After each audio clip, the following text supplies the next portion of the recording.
வணக்கம். நீங்களும் உங்கள் அன்பு குடும்பமும் எல்லா வளமும் பெற்று வாழ்க வளமுடன். நான் சத்யதேவ் ரோஷன் பேசுகிறேன். இன்னைக்கு ஒரு முக்கியமான டாபிக் நம்ம பார்க்க போகிறோம். உயிரினங்களில் ரொம்ப சக்தி வாய்ந்த உயிரினமா, மேம்பட்ட உயிரினமா மனிதர்களை தான் சொல்லுவாங்க. அப்பேற்பட்ட உயர்ந்த உயிரினமா நம்ம பிறந்தாலும் நம்ம எல்லாரும் பலவீனமாக இருக்கோம். நம்மளோட சக்தியை நம்ம உணர்றதில்லை. ஒவ்வொரு உயிரினமே அந்த உயிரினத்துக்கு என்ன சக்தி கொடுக்கப்பட்டிருக்கோ அந்த சக்தியை முழுமையாக பயன்படுத்திக்குதுங்க. மனிதர்கள் மட்டும்தான் அவங்களுக்குள்ள இருக்கக்கூடிய சக்தியை புரிஞ்சுக்காம தெரிஞ்சுக்காம பலவீனமாக அவங்கள நினச்சிட்டு இருக்காங்க. இன்னைக்கு நமக்குள்ள இருக்கக்கூடிய சக்தியை எளிமையான முறையில் உணரக்கூடிய ஒரு பயிற்சியை நம்ம பார்க்க போகிறோம். முதல்ல நீங்கள் அமைதியான ஒரு மனநிலையில் உட்காந்துக்கோங்க. கைகளை சின்முத்திரை வச்சுக்கோங்க. கண்களை மூடிய நிலையில் நீங்கள் எந்த இடத்துல இருக்கீங்களோ அந்த இடத்துல ஒரு தெய்வீக ஆற்றல் நிரம்பி வழிகிற மாதிரியும், அந்த ஆற்றல் நீங்கள் இருக்கிற அறை முழுவதும் பரவுது, உங்கள் உடல் முழுவதும் பரவுது. இந்த மாதிரி தொடர்ந்து ஒரு 5 நிமிடம் வரைக்கும் பரவிட்டு இருக்கிற மாதிரி நீங்கள் கற்பனை பண்ணிக்கோங்க. அதுக்கப்புறம் உங்கள் உடம்புக்குள்ள இறை சக்தியை இறங்கின மாதிரி கற்பனை பண்ணிக்கோங்க. உங்கள் உடம்புக்குள்ள இருக்கக்கூடிய அந்த இறை சக்தி தான் இப்போ எல்லாத்தையும் வாழ்த்தும் போது அவங்க செல்வ செழிப்பாக, அமைதியாக, ஆரோக்கியமாக, மகிழ்ச்சியாக வாழணும்னு சொல்லி வாழ்த்துங்க. எல்லாத்தையும் வாழ்த்தும் போது இதே மாதிரி வாழ்த்திட்டு வாங்க. எதுக்காக நம்ம எல்லாத்தையும் வாழ்த்தணும், அப்படி வாழ்த்துறதுனால நமக்கு என்ன கிடைக்குங்கிறத முதல்ல நம்ம தெரிஞ்சுக்கலாம். அதுக்கப்புறம் எந்த முறையில் வாழ்த்தலாம் அப்படிங்கிறதையும் நான் சொல்கிறேன். இப்போ ஒவ்வொரு மனிதனுக்குள்ளேயும் 3 விதமான தன்மைகள் இருக்கும். ஒன்று மனிதத்தன்மை, அடுத்தது அரக்கத்தன்மை, அடுத்தது தெய்வத்தன்மை. உதாரணத்துக்கு ஒரு மனிதரை நீங்கள் வாழ்த்துறீங்கன்னு வைங்க. அவங்க நல்லா இருக்கணும், அவங்க குடும்பம் நல்லா இருக்கணும், அவங்களுக்கு நல்லதே நடக்கணும் அப்படின்னு சொல்லி வாழ்த்தும் போது என்ன ஆகும்னா, முதல்ல உங்களுக்குள்ள இருக்கக்கூடிய தெய்வத்தன்மை வெளியில போய் அவங்களுக்குள்ள கலந்து அவங்களுக்குள்ள இருக்கக்கூடிய தெய்வீகத்தன்மையை தூண்டிவிடும். இதுக்கு பொதுவாக ஒரு மனிதரை நீங்கள் திட்டுறீங்கன்னு வைங்க. முதல்ல உங்களுக்குள்ள இருக்கக்கூடிய அந்த அரக்கத்தன்மை தூண்டப்பட்டு உங்களுக்குள்ளிருந்து போகக்கூடிய அந்த எனர்ஜி அந்த மனிதனுக்குள்ள மறைமுகமா அந்த மனிதனோட அரக்கத்தன்மையை தூண்டிவிடும். நம்ம வாழ்க்கையில நமக்கு நடக்கிறது எல்லாமே வெளியில் இருக்கிற மனிதர்கள்னால தான் நடக்குது. குடும்பத்தில் இருக்கக்கூடிய ஒரு 4 பேத்தினாலேயோ 5 பேத்தினாலேயோ நமக்கு எல்லாம் நடக்கிறது இல்லை. நமக்கு தேவைப்படக்கூடிய விஷயங்கள் எல்லாமே வெளியில் இருக்கக்கூடிய மனிதர்கள் மூலியமாக தான் நமக்கு வருது. அதனால நேரடியாகவோ மறைமுகமாகவோ வெளியில் இருக்கக்கூடிய மனிதர்கள் கூட நமக்கு நல்ல விதமான ஒரு உறவு இருந்துச்சுன்னா தான் நம்ம வாழ்க்கையில சந்தோஷமா இருக்க முடியும். அதனால நம்ம எல்லாத்தையும் வாழ்த்தும் போது நமக்கும் மற்றவங்களுக்கும் ஒரு நல்ல தொடர்பு ஏற்படும். அதனால நமக்கு நேரடியாகவும் மறைமுகமாகவும் நல்லதுதான் நடக்கும். இப்ப நம்ம ஒவ்வொருத்தரையும் நினைச்சு வாழ்த்தும் போது நமக்குள்ள தெய்வீக சக்தி தூண்டப்பட்டு அந்த தெய்வீக சக்தி நம்மளை சுத்தி இருக்கக்கூடிய ஒவ்வொருத்தருக்குள்ளேயும் பரவி அவங்களுக்குள்ள இருக்கக்கூடிய தெய்வீக சக்தியை தூண்டிவிடும். இந்த மாதிரி தொடர்ந்து வாழ்த்திட்டே வந்தீங்கன்னா உங்களை சுற்றி இருக்கக்கூடிய எல்லாருமே உங்களால் கவர்ந்து இழுக்கப்படுவாங்க. அப்போ எல்லாருமே உங்ககிட்ட நல்ல முறையில் தான் நடந்துக்க முடியும். அவங்களாவே உங்களுக்கு கெடுதல் செய்யணும்னு நினச்சா கூட அவங்களால செய்ய முடியாது. அந்த மாதிரி உங்களுக்கும் அவங்களுக்கும் ஒரு பிணைப்பு ஏற்படும்.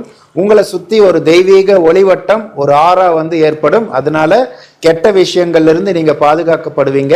கெட்ட எண்ணங்கள்ல இருந்து நீங்க பாதுகாக்கப்படுவீங்க.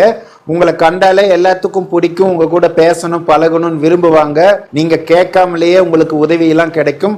ஒவ்வொரு முறை நீங்க மற்றவங்களை நினைக்கும் போதும் மற்றவங்களை வாழ்த்தும் போதும் உங்களுக்குள்ள இருக்கக்கூடிய உயிர் சக்தி தான் வெளியில செலவாகும், வெளியில போகும். அப்போ அந்த சக்தியை நம்ம தெய்வீகமான நிலையில தான் அனுப்புறோம்.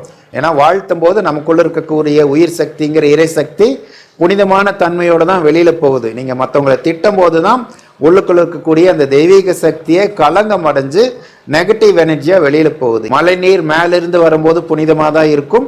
அந்த நீர் எந்த இடத்துல போய் கலக்குதோ அதுக்கு தகுந்த மாதிரி அதோட குவாலிட்டி மாறும். அது குளங்கள்லையும் ஆறுகள்லையும் கலக்கும் போது அது புனித தன்மையா தான் இருக்கும். அதே சாக்கடை நீர்ல கலந்துச்சுன்னா என்னாகும், அந்த புனிதமான நீர் கூட சாக்கடை நீரா மாறிடும். அந்த மாதிரி தான் நீங்க மற்றவங்களை வாழ்த்தும் போது உங்களுக்குள்ள இருக்கக்கூடிய அந்த இறை சக்தின்னு சொல்லக்கூடிய உயிர் சக்தி நல்ல முறையில வெளியில போகும். மற்றவங்களை திட்டம் போதும் வேற ஏதாவது நெகட்டிவா நம்ம நினைக்கும் போதும் நமக்குள்ள இருக்கக்கூடிய தெய்வீக சக்தியை களங்கமாகி நமக்கு நெகட்டிவான விஷயங்களை தான் கொண்டு வந்து கொடுக்கும். முதல்ல அப்பா அம்மாவை வாழ்த்தணும், அதுக்கப்புறம் உங்களோட வாழ்க்கை துணையை வாழ்த்தணும், உங்களை வாழ்த்தணும், உங்க கூட பிறந்தவங்களை வாழ்த்தணும், உங்களோட குழந்தைகளை வாழ்த்தணும், அதுக்கப்புறம் உங்கள் கூட பொருளாதார ரீதியாக தொடர்பில் இருக்கிறவங்கள வாழ்த்தணும், உங்களோட தெருவில் இருக்கிறவங்கள வாழ்த்தணும், உங்களோட மாவட்டத்தில் இருக்கிறவங்கள வாழ்த்தணும், உங்களோட மாநிலத்தில் இருக்கிறவங்கள வாழ்த்தணும், உங்களோட நாட்டில் இருக்கிறவங்கள வாழ்த்தணும், அதுக்கப்புறம் உலகத்தில் இருக்கிற எல்லாத்தையுமே வாழ்த்தணும். இப்போ வாழ்த்துறது யாருன்னா இறைவன் தான் வாழ்த்துறாரு. உங்க உடம்புக்குள்ள இருக்கக்கூடிய இறை சக்தி தான் எல்லாத்தையும் வாழ்த்துறது. அப்போ இந்த மாதிரி உங்க உடம்புக்குள்ள இருக்கக்கூடிய இறை சக்தியை எல்லாத்தையும் வாழ்த்துற மாதிரி நீங்க பாவனை பண்ணிட்டு வாழ்த்த ஆரம்பிச்சிங்கன்னா உண்மையாலுமே அந்த இறைவனே வாழ்த்துற மாதிரி தான். அப்போ இறைவன் ஒருத்தரை வாழ்த்துனாங்கன்னா அவங்க நல்லா தானே இருப்பாங்க, கண்டிப்பாக நல்லா தான் இருப்பாங்க. அவங்களுக்குள்ள நல்ல மாற்றம் படிப்படியாக வர ஆரம்பிக்கும். இந்த மாதிரி உங்களுக்கு ஓய்வு நேரம் கிடைக்கும் போது நீங்கள் ஒரு 5 நிமிஷம் கடவுளாக மாறிடுங்க. உங்கள் உடம்புக்குள்ளே கடவுள் வந்துடுறாரு, அந்த கடவுள் தான் எல்லாத்தையும் வாழ்த்துறாரு. அப்போது நல்லதை நமக்குள்ளே போடும்போது கண்டிப்பாக நல்ல மாற்றங்கள் தான் நமக்குள்ளே வரும். இந்த மாதிரி ஓய்வு நேரம் கிடைக்கும் போதெல்லாம் நீங்கள் மற்றவங்களெல்லாம் இந்த கடவுள் நிலையில இருந்து எல்லாத்தையும் வாழ்த்திட்டு வந்தீங்கன்னா முதல்ல நீங்கள் தான் கடவுளாக மாற ஆரம்பிப்பீங்க. உங்களுக்கு யாரை பார்த்தானாலும் ஒரு அன்பு தான் வெளிப்படும், யார் மேலேயும் கோபம் வராது. எல்லாரும் உங்ககிட்ட அன்பா நடந்துக்க ஆரம்பிப்பாங்க. உங்ககிட்ட எதிரியா நடந்தவங்களும் உங்களுக்கு பிரச்சனை கொடுத்துட்டு இருந்தவங்க கூட உங்ககிட்ட நல்ல முறையில பழக ஆரம்பிப்பாங்க. எல்லாரும் உங்களுக்கு நல்லது தான் செய்வாங்க. இதை தொடர்ந்து பண்ணிட்டு வாங்க. இதுக்கு 2 நாள் தான் கணக்கு கிடையாது. உங்க வாழ்நாள் முழுவதும் இதை கடைபிடிச்சிட்டு வந்தீங்கன்னா உங்களுக்கு எல்லா விதமான நன்மைகளும் கிடைக்கும். இந்த மாதிரியான மனநிலையில தான் எல்லா மகான்களுமே இருப்பாங்க. அவங்களுக்கு ஓய்வு நேரம் கிடைக்கும் போதெல்லாம் எல்லாத்தையும் வாழ்த்திட்டு தான் இருப்பாங்க. அதனால தான் அவங்களுக்கு அந்த தெய்வீக தன்மை வருது. அதனால தான் அவங்கள சுற்றியும் அத்தனை மனிதர்கள் போகிறாங்க. அவங்க பக்கத்தில் போனானாலே நமக்குள்ள ஒரு நல்ல மாற்றம் வருது. அதே மாதிரி தான் எல்லாத்தினாலையும் மகான்களாக மாற முடியும். உண்மையிலேயுமே நம்ம எல்லாருமே இறை சக்தியோட தன்மாற்றம் தான். இந்த பிரபஞ்சத்தில் இருக்கக்கூடிய எல்லா பொருட்களையுமே நம்ம நீக்கிட்டோம்னா கடைசியில் என்ன இருக்கும்? அதுதான் இறை சக்தி. இறை சக்தியை உருவாக்கவும் முடியாது, அழிக்கவும் முடியாது. சாமி யாருன்னு தெரிஞ்சவங்க தான் சாமியார். அப்போ உலகத்தில் எல்லாத்தையுமே நீக்கினதுக்கு அப்புறம் இருக்கக்கூடிய நிரந்தரமான இறை சக்தி தான் தன்மாற்றம் அடைஞ்சு இறை துகளா மாறி விண் சக்தியா மாறி பஞ்சபூதங்களா மாறி ஓர் அறிவிலிருந்து 6 அறிவு வரைக்கும் வந்து மனிதனா தன்மாற்றம் அடைஞ்சிருக்கு. அப்போ நம்மளோட முன்னோர் யாருன்னு கேட்டா இறைவனை தான் நம்ம சொல்லணும்.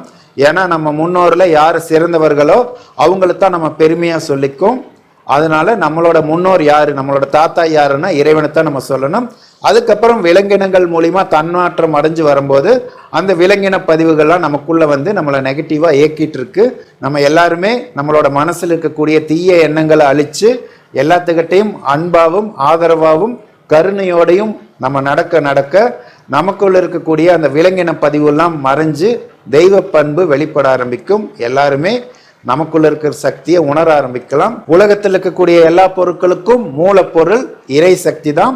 அந்த இறை சக்தி தான் எல்லாத்துக்குள்ளிருந்தும் வெளிப்பட்டிருக்கு. நம்ம பேசும்போதும் கேட்கும் போதும் பார்க்கும் போதும் எல்லா விதமான செயல்களிலும் வெளிப்படுவது இறை சக்தி தான்.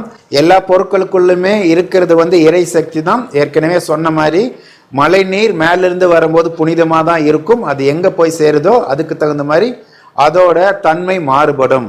சாக்கடை நீரில் போய் மழை நீர் கலந்தாலும் அந்த மழை நீர் சாக்கடை நீராக மாறும். நீங்களும் இறை சக்தி தான், எல்லாமே இறை சக்தி தான். அதனால நீங்கள் வந்து உங்களை பலவீனமாக எப்பவுமே நினைக்காதீங்க. நீங்கள் பாசிட்டிவாக நினைக்கும் போது எல்லாத்தையும் வாழ்த்தும் போது நீங்கள் எந்த மாதிரியான மோசமான சூழ்நிலையில் இருந்தாலும் நீங்கள் ஒரு துளி கூட கவலைப்படாதீங்க. ஏன்னா உங்களை சுற்றி இருக்கிறதும் உங்களுக்கு உள்ளுக்குள்ளே இருக்கிறதும் உங்களை இயக்கிறதும் எல்லாமே இறை சக்தி தான். இறை சக்தி மேலே மனசு வச்சு நீங்கள் செய்கிறீங்க, உங்களுக்கு நடக்குதுன்னு எதுவுமே நினைக்காதீங்க. நீங்கள் சரண்டர் ஆயிருங்க. நீங்கள் ஒரு கருவி தான். அதனால் உங்களுக்குள்ளே இருக்கக்கூடிய நல்ல எண்ணங்களையும் நல்ல செயல்களையும் மட்டும் செஞ்சுட்டு வந்து எல்லாத்தையும் வாழ்த்திட்டு இருந்தீங்கன்னா கண்டிப்பாக உங்களுக்குள்ள நல்ல மாற்றம் வரும். இதில் கர்மா அது இதுன்னு சொல்லி எதை பற்றியும் பயப்படாதீங்க. பாசிட்டிவாக இருங்க, எல்லாத்தையுமே வாழ்த்துங்க. நீங்கள் வாழ்த்தும் போது நம்ம இவரை வாழ்த்தனோம்னா கண்டிப்பாக நமக்கு நல்லது நடக்கும். அந்த மாதிரி ஒரு மனநிலையில் இல்லாமல் பிரதிபலனை எதிர்பார்க்காம உண்மையாலுமே உங்களுக்குள்ள இருந்து உங்களை சுற்றி இருக்கிறவங்களா நல்லா இருக்கணும்னு ஒரு எண்ணம் வந்து அந்த எண்ணத்தில் வாழ்த்தும் போது தான் உண்மையாலுமே முழுமையாக நம்ம இறை சக்தியை பயன்படுத்திக்க முடியும். நம்ம உடம்புலேருந்து முழுமையான இறை சக்தி வெளியில் போகும். அப்போ நீங்கள் எல்லாத்தையும் வாழ்த்துங்க, மனப்பூர்வமாக வாழ்த்துங்க, எல்லாரும் நல்லா இருக்கணும்னு நினைங்க. இந்த மாதிரி தொடர்ந்து நீங்கள் பண்ணிட்டு வந்தீங்கன்னா கண்டிப்பாக உங்கள் வாழ்க்கையில் நல்ல மாற்றம் வரும். சித்தர் அருள் எல்லாத்துக்கும் கிடைக்கட்டும். நீங்களும் உங்கள் அன்பு குடும்பமும் எல்லா வளமும் பெற்று வாழ்க வளமுடன்.